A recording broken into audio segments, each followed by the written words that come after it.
Global science IQ में आप सभी लोगों का मैं हार्दिक स्वागत करती हूँ। आशा करती हूँ आप सभी लोग बहुत ही अच्छे होंगे और आपकी स्टडी भी बहुत ही अच्छी चल रही होगी। तो जैसा कि आप सभी लोगों ने थंबनेल पर देख ही लिया होगा, मैं दिशा यादव आपके लिए एक सरफेस केमिस्ट्री में मोस्ट इम्पोर्टेंट टॉपिक चला रही हूँ, जिसका नाम है कोलाइडी विलयन का वर्गीकरण। इसका जो फर्स्ट टाइप था वो हम आपको सेकेंड क्लास में बता चुके हैं। आज हम आपको इसका सेकेंड और थर्ड टाइप बताऊंगी। बहुत ही इंपॉर्टेंट है और बहुत ही कीमती टॉपिक है ये आपके एग्जाम के लिए, क्योंकि इससे बहुत ही अच्छे खासे क्वेश्चंस आपके एग्जाम में पूछे जाते हैं।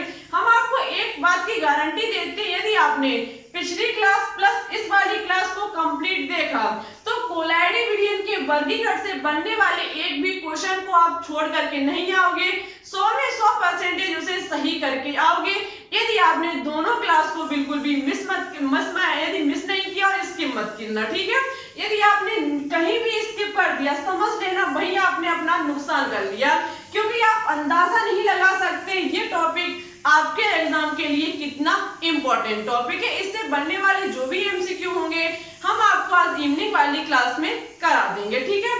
तो फिर चलिए टाइम ना वेस्ट करते हुए बात करते अपने टॉपिक पर नजर डालते बोर्ड की तरफ। उससे पहले यदि आप हमारे चैनल पर न्यू हो तो प्लीज इसे एक बार सब्सक्राइब करके बेल आइकन को प्रेस ऑल पर क्लिक कर लें, जिससे हमारी अन्य आने वाली वीडियो की नोटिफिकेशन आपके पास सबसे पहले पहुंच सके। चलिए अब बात करते हैं टॉपिक पर।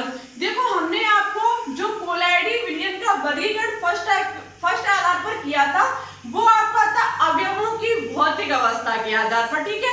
वह हमने क्या किया था कि ठोस को ठोस में मिलाया, तो कभी ठोस परिशुद्ध प्रावस्था को द्रव में मिलाया, तो कभी ठोस को गैस में मिलाया। इसी प्रकार से हमने द्रव को ठोस में, द्रव को द्रव में, द्रव को गैस में मिलाया और गैस को ठोस में और गैस को हमने किस में मिलाया? द्रव में। इस प्रकार से हमने अवयवों की भौतिक अवस्था के आधार पर कोलाइडी विलयन का वर्गीकरण किया था, ठीक है। आज जो हम करने वाले हैं वो है आपका परिक्षिप्त प्रावस्था तथा परिक्षेपण माध्यम के मध्य आकर्षण के आधार पर। बहुत ही इंपॉर्टेंट है, जहां पर हम क्या करेंगे? परिक्षिप्त प्रावस्था और परिक्षेपण माध्यम के मध्य आकर्षण के आधार पर कोलाइडी विलयनों का वर्गीकरण करेंगे। सबसे पहले आपको पता होना चाहिए कोलाइडी विलयन को कणों का आकार कितना होता है। तो इनके कणों का आकार होता है 1 नैनोमीटर से 100 नैनोमीटर के बीच। 1 नैनोमीटर से 100 नैनोमीटर के बीच में होता है किसका आकार? कोलाइडी विलयनों के कणों का आकार। यदि 1 नैनोमीटर से कम होगा तो स्टूडेंट याद रखना वो हमारा वास्तविक विलयन होगा, और यदि 100 से अधिक होगा तो हमारा क्या होगा? वो निलंबन होगा। यदि इन दोनों के बीच में आकार होगा तो हमारा वो क्या होगा? तो वो हमारा कोलाइडी विलयन होगा, ठीक है। अब आपको हमने बताया था कोलाइडी विलयन जो होते हैं वो दो प्रावस्थाओं से मिलकर के बने होते हैं। फर्स्ट आपका होता है परिक्षिप्त प्रावस्था, सेकंड होता है परिक्षेपण माध्यम। आपने पढ़ा होगा विलयन हमने बहुत ही अच्छे से डिटेल से पढ़ा चुके हैं। हम आपको विलयन हमने आपसे कहा था दो चीजों से मिलकर के बना होता है, विलेय प्लस विलायक। विलेय प्लस विलायक। यहाँ पर ये जो विलेय होगा वो किसमें घोला जाएगा? विलायक में। इस विलेय को विलायक में घोला जाएगा। उसी प्रकार से इस परिक्षिप्त प्रावस्था को परिक्षेपण माध्यम में घोला जाएगा। परिक्षिप्त प्रावस्था हमारा एक प्रकार का विलेय है, जबकि परिक्षेपण माध्यम एक प्रकार का हमारा विलायक है, ठीक है। इसी प्रकार से इस परिक्षिप्त प्रावस्था को परिक्षेपण माध्यम में जब घोला जाएगा तब स्टूडेंट किसका निर्माण होगा? कोलाइडी विलयन का। किसका निर्माण होगा? कोलाइडी विलयन का, ठीक है। अब इनके मध्य आकर्षण के आधार पर कोलाइडी विलयन को दो आधार पर हम देख सकते हैं। एक हमारा द्रव विरागी या द्रव स्नेही कोलाइड, सेकेंड आपका द्रव विरोधी या द्रव विरागी colloid. Very very important and कीमती टॉपिक है ये आपके एग्जाम के लिए, ठीक है। सबसे पहले हम बात करेंगे द्रव विरागी या फिर द्रव स्नेही कोलाइड किस प्रकार से होता है।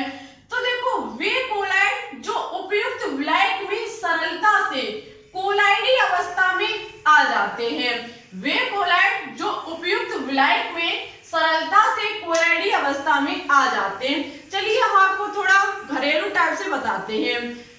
जैसे कि कोई दो बेबी है, ठीक है, कोई दो बच्चे जो आपस में खेलते ऐसे होंगे लगभग 3-4 साल के, ठीक है, वो आपस में कहीं ग्राउंड में खेल रहे हैं। ग्राउंड में खेलते खेलते उनके बीच हो जाती है फ्रेंडशिप। क्या हो जाती है? फ्रेंडशिप। और उनके मध्य इतनी गहरी फ्रेंडशिप हो जाती है कि वो एक दूसरे को छोड़ना नहीं चाहते। यदि फर्स्ट, जैसे कि एक कोई बेबी और सेकंड बेबी, ठीक है, यदि फर्स्ट बेबी अपने मामा के घर जाता है तो सेकंड बेबी उसके लिए बहुत रोता है। क्यों?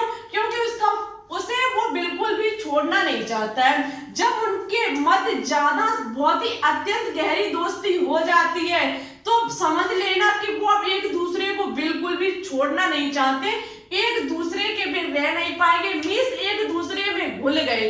इसी प्रकार से कुछ इसमें होता है कि एक में क्या होता है, द्रव विरागी या फिर द्रव स्नेही कोलाइड में, कि वो सरलता से कोलाइडी अवस्था में आ जाते हैं। जो परिचित प्रावस्था और प्रक्षेपण माध्यम होता है उन दोनों को घोलने पर दोनों कैसे हो जाते, दोनों कहने का मतलब है दोनों आपस में घुल जाते हैं, कोलाइडी विलयन में आ जाते हैं। द्रव स्नेही कोलाइड कहा जाता है, जैसे कि प्रोटीन हुआ, एंजाइम हुआ और गोंद हुई, ठीक है। आगे यदि इनका अवक्षेपण हो जाए तो इनको पुनः कोलाइडी विलयन में नहीं बदला जा सकता है। यदि इनका अवक्षेपण हो जाए, यदि इनका अवक्षेपण, सॉरी यहाँ पर गलत लिखा है, यदि इनका अवक्षेपण हो जाए तो इनका पुनः कोलाइडी विलयन में बदला जा सकता है। यदि भाई साहब किसी कारणवश से फर्स्ट बेबी, हम आपको बताते हैं फिर से, जैसे कि कोई दो बेबी ग्राउंड में खेल रहे हैं, उनके मध्य आपस में हो जाती है फ्रेंडशिप, ठीक है। उन दोनों के मध्य आपस में जब फ्रेंडशिप हो जाती है तो वो एक दूसरे के बिना रहना पसंद नहीं करते, उन्हें अच्छा नहीं लगता एक दूसरे के बिना। यदि इनके पेरेंट्स जब ये देख लेते कि दोनों बहुत आपस में मस्ती करते, पढ़ते लिखते नहीं है, तो ये क्या करेंगे, इन दोनों को अलग अलग कराना चाहेंगे, ठीक है भाई, ये दोनों अलग हो जाएंगे। जब पेरेंट्स कहेंगे तो इन्हें अलग होना पड़ेगा। जब ये आपस में अलग हो जाएंगे तो यहाँ पर लिखा, यदि इनका अवक्षेपण हो जाता है, यदि इनको बाई चांस अलग होना पड़ा तो ये अलग हो जाएंगे, लेकिन इन्हें पुनः कोलाइडी विलयन में बदला जा सकता है। और भाई साहब यदि बाई चांस जब ये बड़े हुए और आपस में रास्ते में चलते चलते एक दूसरे को उन्होंने देख लिया तो ये आपस में फिर मिल जाएंगे। क्यों मिल जाएंगे? क्योंकि उनके बचपन की दोस्ती है, ठीक है। इसी प्रकार से कुछ यहाँ पर होता है, परिचित प्रावस्था, प्रक्षेपण माध्यम। एक प्रकार से मान लीजिए कोई दो बेबी है जो आपस में घुल जाते हैं, घुलने के बाद यदि बाई चांस इनका सोचा कि अवक्षेपण करा दे, दोनों को अलग अलग करा दे तो वो अलग हो जाएंगे। लेकिन जब भी उन्हें मौका मिलेगा, एक दूसरे को देख लेंगे तो प्लस फिर आपस में मिल जाएंगे, ठीक है, क्योंकि इनके मध्य जो दोस्ती है बहुत ही गहरी है। जैसे कि एंजाइम हुआ, गोंद हुआ, इसे कहा जाता है उत्क्रमणीय कोलाइड। क्या कहा जाता है? उत्क्रमणीय कोलाइड, ठीक है, इन्हें कहा जाता है उत्क्रमणीय कोलाइड। किन्हें? द्रव विरागी या फिर द्रव स्नेही कोलाइड को, क्योंकि ये बार बार जब मौका मिलेगा फिर दोस्ती कर लेंगे, फिर मतलब कहने का मतलब है हाथ मिला लेंगे। जैसे पेरेंट्स देख लेंगे, वो रोकेंगे, फिर वो दोनों हट जाएंगे, ठीक है। इसी प्रकार से हमारा, यदि हम सोचे तो द्रव बेबी को लेकर के द्रव विरागी या फिर द्रव स्नेही कोलाइड को समझ सकते हैं। आगे बात करेंगे द्रव विरोधी या फिर द्रव विरागी कोलाइड। द्रव विरोधी या फिर द्रव विरागी कोलाइड। द्रव विरागी कोलाइड, देखो यहाँ पर रागी था, यहाँ पर आप रागी कर लेना, द्रव रागी या द्रव स्नेही कोलाइड, और द्रव विरोधी या फिर द्रव विरागी कोलाइड। सो सॉरी, यहाँ पर द्रव रागी है और वहां पे द्रव विरागी है, ठीक है। देखो यहाँ पर क्या होता है कि वे कोलाइड जो विलायकों के साथ कोलाइडी विलयन सरलता से नहीं बनाते, जैसे कि दो कोई, मान लीजिए एक कोई गर्ल है, एक कोई बॉय है। हम आपको बताते हैं, जैसे कि कोई एक गर्ल है और कोई एक बॉय है, ठीक है। ये हम मान लेते हैं फर्स्ट वाली हमारी गर्ल है, सेकंड कोई बॉय है। बहुत ही ध्यान से समझना, इन्हें यदि हम आपस में मिलाना चाहें तो ये जो गर्ल है वो इसको बिल्कुल पसंद नहीं करती है और ये जो बॉय है वो इसको बिल्कुल भी पसंद नहीं करता है।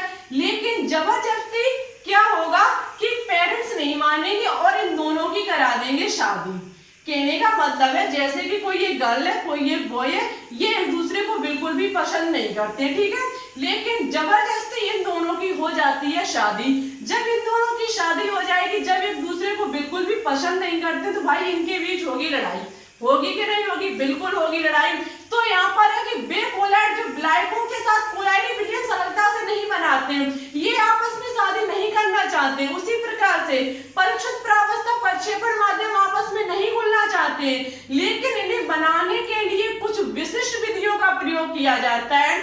इन्हें बनाने के लिए कुछ विशिष्ट विधियों का प्रयोग किया जाता है। मीन्स इन्हें समझाने के लिए घर वाले प्रेशर डालेंगे, रिश्तेदार प्रेशर डालेंगे, कर लो, लड़ाई मत करो, हो चुकी है शादी तो अब रहना पड़ेगा।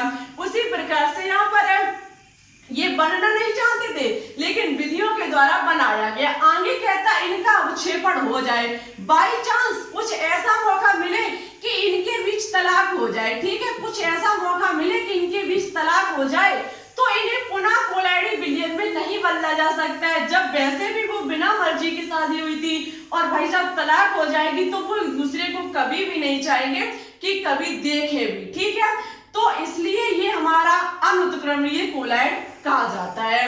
आई होप आपको समझ में आ चुका होगा।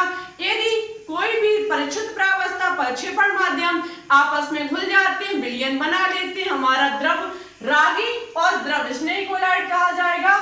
और जब विलायकों को विलय में नहीं बोला जा सकता है, कुछ विधियां इसमें प्रयोग की जाती हैं, ऐसे कोलाइडी विलयन को द्रव विरोधी या फिर द्रव विरागी कोलाइड कहा जाता है। जैसे कि धातु व उनके सल्फाइड, धातु में उनके सल्फाइड घोलना मुश्किल है, लेकिन यदि आप कुछ विधियां में प्रयोग करोगे तो वो घुल तो जाएंगी, लेकिन बाई चांस उन्हें मौका मिला अलग होने को, तो वो अलग हो जाएगी, फिर उन्हें पुनः नहीं बोला जा सकता है। इसलिए इसे कहा जाता है अनुत्क्रमणीय कोलाइड। आई होप आपको दोनों ही समझ में आ चुके होंगे। मन में किसी भी प्रकार का डाउट हो कमेंट बॉक्स में बता देना, हम आपको नेक्स्ट क्लास में समझाने की पूरी कोशिश करेंगे।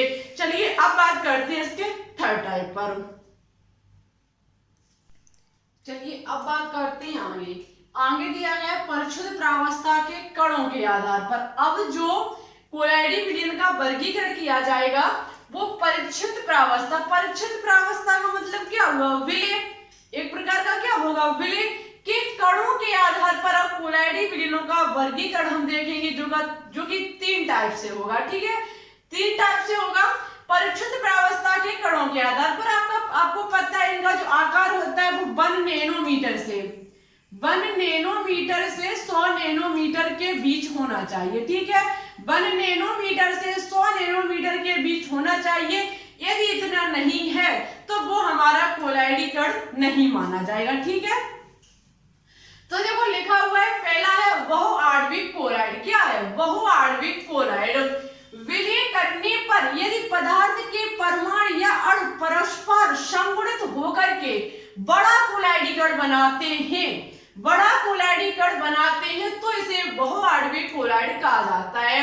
विलय करने पर पदार्थ के परमाणु या फिर अणु परस्पर संगठित होकर के बड़ा कोलाइडी कण बनाते हैं, इसे बहुआण्विक कोलाइड कहा जाता है।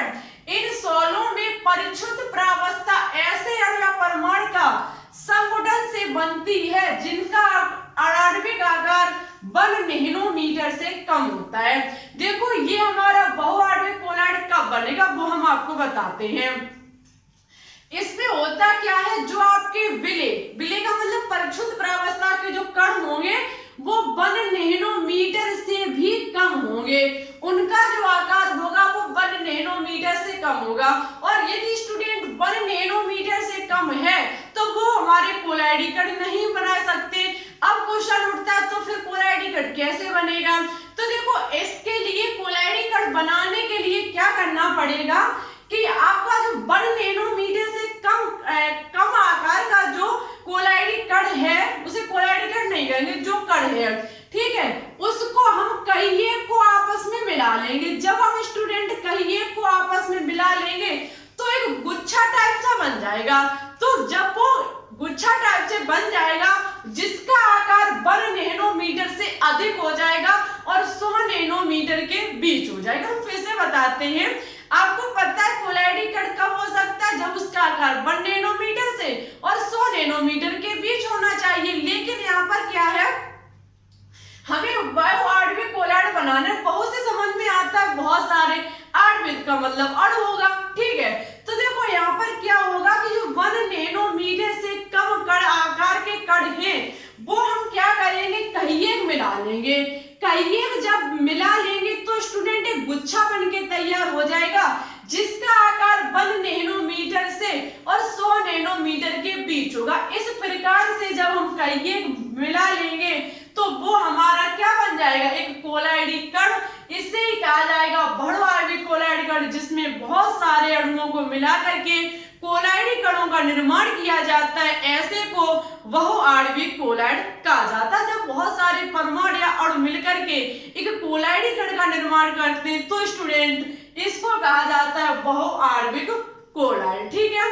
नेक्स्ट है वहित आणविक कोलाइड। वहित आणविक कोलाइड जब अणु बड़े आकार के होते हैं और परिक्षेपण माध्यम में घुल करके कोलाइडी सीमा के कण बनाते हैं। देखो इसमें ना कम होते, इसमें ना कम होते ना ज्यादा होते, जितना हमें चाहिए उतना ही होता है।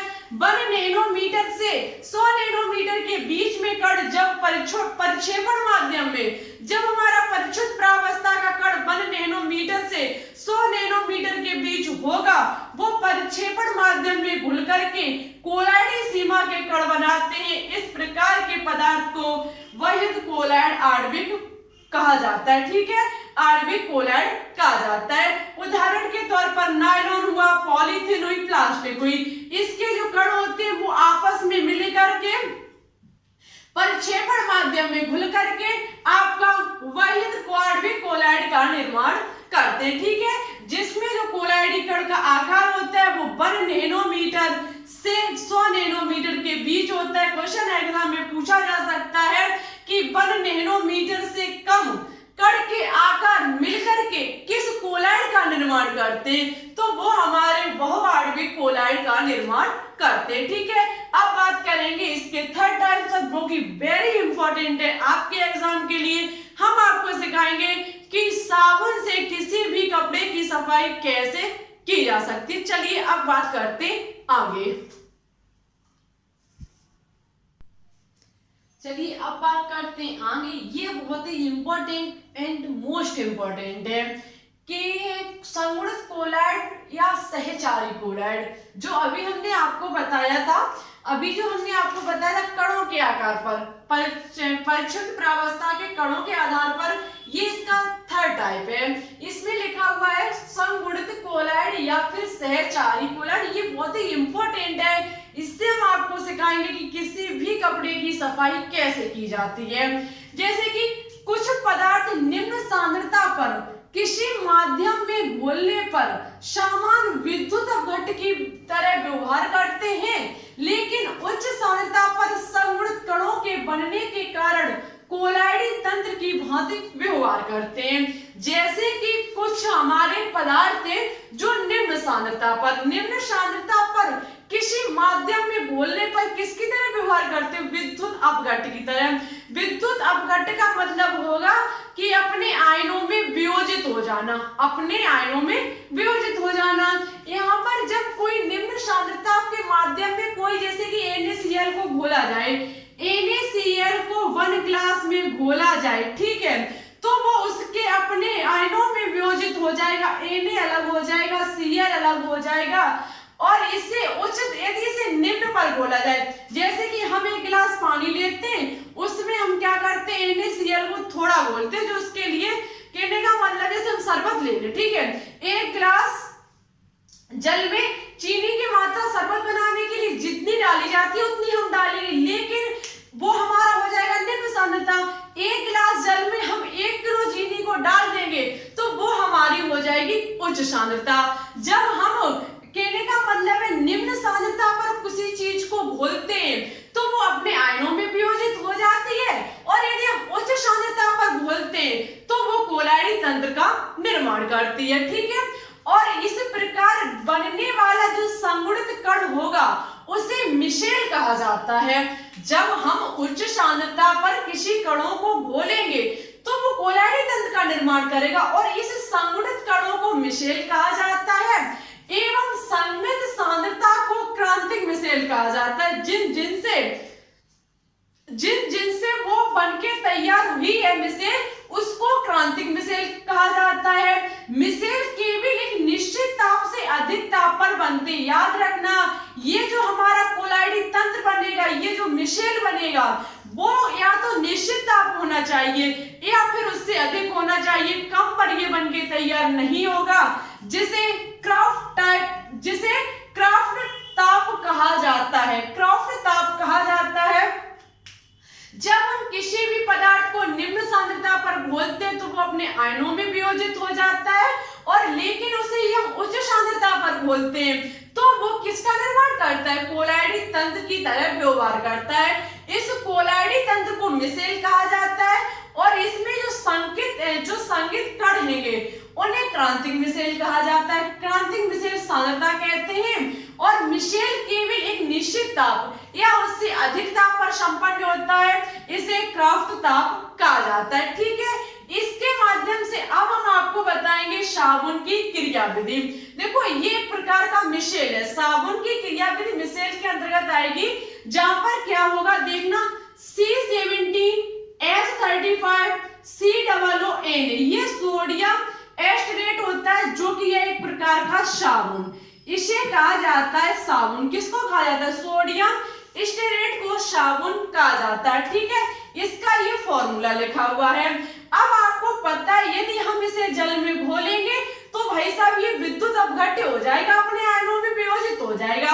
ये अभी ऐसा है, लेकिन इसे हम क्या करेंगे? जल में घोलेंगे। इसकी संरचना इस प्रकार से बनके तैयार होगी। देखना, C17H35, C का कार्बन जो है आपका, उसके 17 परमाणु हैं। 1 2 3 4 5 6 7 8 9 10 11 12 13 14 15 16 17।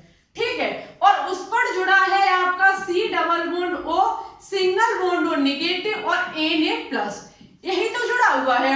और जब हम इसे जल में वियोजित कर देंगे, जल में घोल देंगे, ये अपने आयनों में वियोजित हो जाएगा, Na अलग हो जाएगा और इतना जो श्रृंखला होगी वो हमारी अलग हो जाएगी। ठीक है, अब हम क्या करेंगे? इस साबुन को किसी गंदे कपड़े को साफ करने में यूज करेंगे।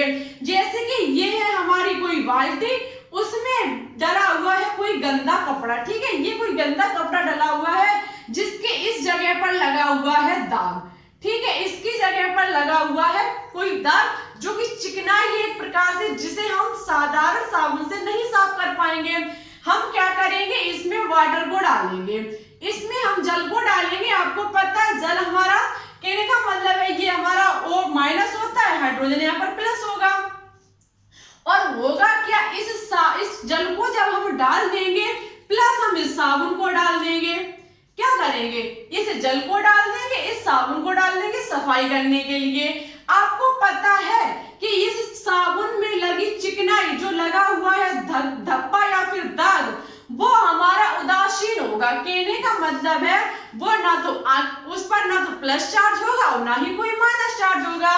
और आप स्टूडेंट देख सकते हैं ये श्रृंखला हमारी कैसी श्रृंखला है? हाइड्रोकार्बन श्रृंखला।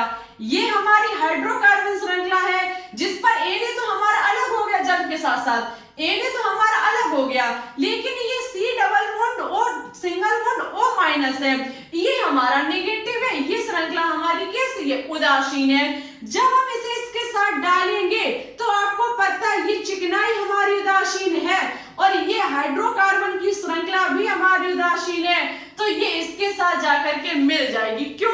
क्योंकि आपको पता होगा जैसे कि कोई अमीर आदमी है तो वो अमीर के साथ ही उसकी बैठक होगी, कोई गरीब है तो उसकी गरीब के साथ बैठक होगी, और कोई बीच का है तो उसकी बीच के साथ बैठक होगी। ऐसा नहीं है कि गरीब आदमी किसी अमीर के घर जाकर के उसके साथ उसके चेयर पर बैठ सके। ठीक है, तो इसलिए ये अपनों की तरह है। कहने का मतलब है ये उदासीन ये भी उदासीन, दोनों आपस में बैठ जाएंगे, ये अपने में से सोख लेगा। ऐसा होगा, ये जल होगा हमारा आयनित। इसमें क्या होगा? ये जल जब हमारा आयनित होगा, इसमें हमारा साबुन भी बैठ गया जाकर के। ठीक है, इस चिकनाई में हमारा साबुन भी लग गया जा करके, ये आयनित होगा, ये क्या करेगा, इसके ऊपरी हिस्सा को आयनित कर देगा। जब ये इसके ऊपरी हिस्सा को आयनित कर देगा तो क्या होगा, ये आयनित और यहाँ से ये जल आया, ये भी आयनित, आपस में ये एक दूसरे को खींचने लगेगा। जल इस धब्बे को अपनी तरफ खींचेगा, खींचता चला जाएगा, खींचता चला जाएगा। एक समय आएगा कि ये धब्बा जो होगा वो जल में घुल जाएगा और हमारे चिकनाई जो ये धब्बा था वो उस कपड़े से अलग हो जाएगा और ये जो हमारा होगा वो अलग हो जाएगा। इस प्रकार से हमारे किसका निर्माण होता है, इस प्रकार से हमारा साबुन जो होता है वो किसी कपड़े को साफ करता है। साबुन तो हमारा उदासीन होगा, इसकी ये हाइड्रोकार्बन श्रृंखला उदासीन होगी, इसमें ये नेगेटिव आयन लगा हुआ है, ये जब इसके साथ जाएगा तो ये पूरा श्रृंखला, ये पूरी साबुन जाएगी। ठीक है, जो आपका उदासीन था वो इसके साथ साबुन के साथ मिल गया जा करके, ये नेगेटिव जो होगा वो भी जाएगा साथ, वो हाइड्रोज, ये जल के जो आयन, जल ये हमारा जो आयनित है उसको अपनी तरफ, ये जल जो होगा वो इसको अपनी तरफ आयनित कर लेगा, अपनी तरफ खींच लेगा, आकर्षित कर लेगा। जब ये अपनी तरफ आकर्षित कर लेगा, कपड़े से धब्बा निकलता हुआ साबुन से चला आएगा और हमारा कपड़ा जो होगा वो साफ हो जाएगा। ठीक है, इस प्रकार से साबुन की क्रिया विधि होती है। आई होप आपको समझ में आ चुकी होगी। मन में किसी भी प्रकार का डाउट हो, शंका हो, कमेंट बॉक्स में बता देना, हम आपको फिर समझाने की कोशिश करेंगे। साथ ही साथ जो हमने पिछली क्लास में होमवर्क दिया था उनका जो आंसर दिया वो दिया गया है हिमांशी के द्वारा और एक है महेंद्र यादव। इन दो स्टूडेंट के द्वारा हमारे द्वारा दिए गए क्वेश्चन का आंसर बिल्कुल सही और अच्छे से दिया। थैंक यू, आप लगातार ऐसे ही कोशिश करते रहिए, आपका सिलेक्शन जरूर हो करके रहेगा। आज के क्वेश्चंस कुछ इस प्रकार से जिसका आंसर आपको कमेंट बॉक्स में देना होगा कि OH और C double bond O, single bond OH, single bond NH2 के अनुलग्न आपके कमेंट बॉक्स में कमेंट करके बताने होंगे। इन तीनों के अनुलग्न आपको कमेंट बॉक्स में बताने होंगे। जो स्टूडेंट सही और अच्छे से आंसर देंगे नेक्स्ट क्लास में हम उनको पूरी कोशिश करेंगे, जो स्टूडेंट इनका क्वेश्चन का आंसर राइट देंगे उनका हम नेक्स्ट क्लास में नाम लेकर के आएंगे। साथ ही साथ आज की क्लास अच्छी लगी हो तो लाइक एंड दोस्तों के साथ शेयर करना बिल्कुल भी ना भूलें। चैनल पर न्यू हो तो प्लीज इसे एक बार सब्सक्राइब करके बेल आइकन को प्रेस ऑल पर क्लिक कर ले, इससे हमारी आने वाली वीडियो के नोटिफिकेशन आप तक आसानी से पहुंच सकेंगे। और देखो हमारी कोशिश तो यही है कि आपको ये टॉपिक समझ में अच्छे से आ चुका होगा। थोड़ा डिफिकल्ट तो नहीं है, यदि सोचो तो डिफिकल्ट है, वैसे बहुत इजी टॉपिक है। अब इससे बनने वाले जो भी एमसीक्यू होंगे वो हम आपको आज 500 क्वेश्चंस की सीरीज इवनिंग में आपको समझा देंगे। बहुत ही अच्छे क्वेश्चंस लेकर के आएंगे। प्रैक्टिस करना चाहो तो इस 500 क्वेश्चंस की सीरीज को बिल्कुल भी स्किप मत करना। फिर चलिए चलते हैं। Thanks for watching this video. जय हिंद, जय भारत।